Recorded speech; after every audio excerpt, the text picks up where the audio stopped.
This is Santiago, the capital of Chile, and my very first stop before heading deep into Patagonia and the Andes. Chile is often called the safest country in South America, but right after I landed, there was an armed robbery at the airport. Not exactly the welcome I expected. Luckily, nobody was harmed. Anyways, Santiago is no ordinary capital. It feels like a city at the edge of the world. Over the next 48 hours, I will party in the tallest tower in South America, escape to the coast for the bohemian city of Valparaíso, and of course, I will visit the famous Chilean wine region. Let's go!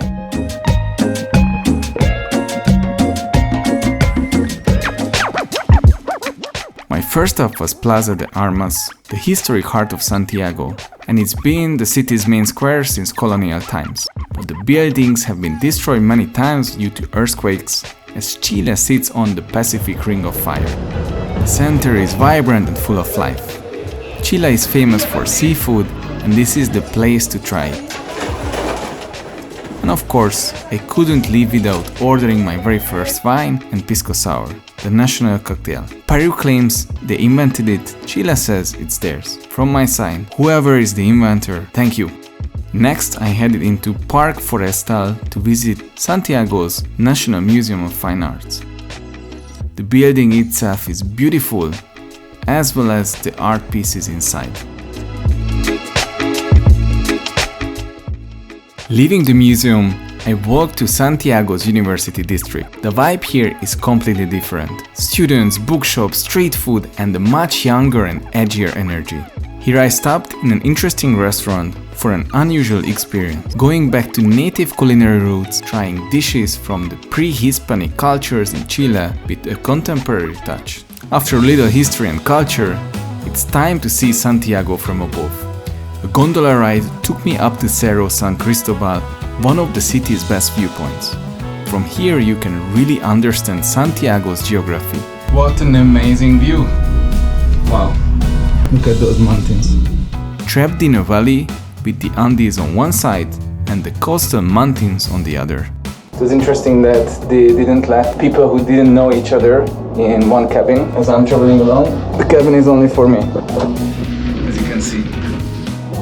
So right now I'm in Santiago in mid-March and it's still very warm, around like 30 degrees right now.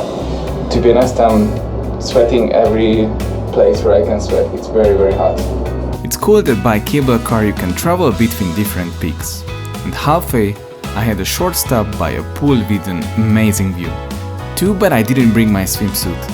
So if you come here, I totally recommend to bring your swimsuit.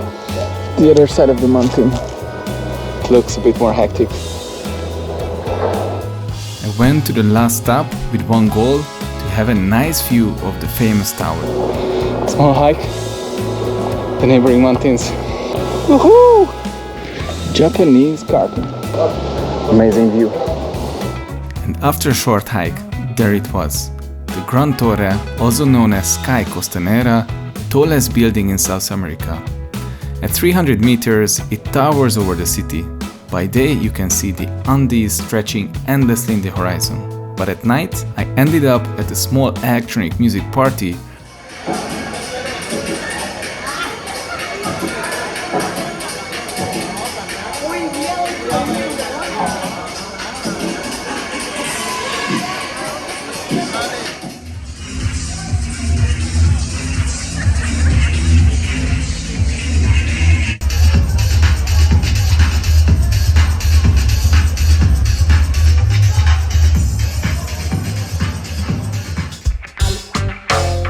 The next morning I rented a car and drove west.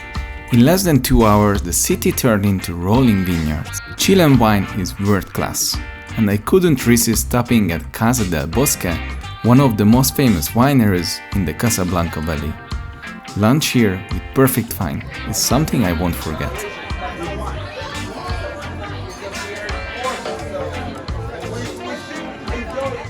What really struck me is how quickly the landscape changes. In a single day you can go from the Andes to the Pacific Ocean. My road trip ended in Viña del Mar, a classic beach resort town. But I wasn't here for the beach. Just next door is Valparaíso. It was once Chile's richest port, but it fell into decline and artists moved in. Today, its steep streets are covered in graffitis and murals, making the entire city feel like a living gallery.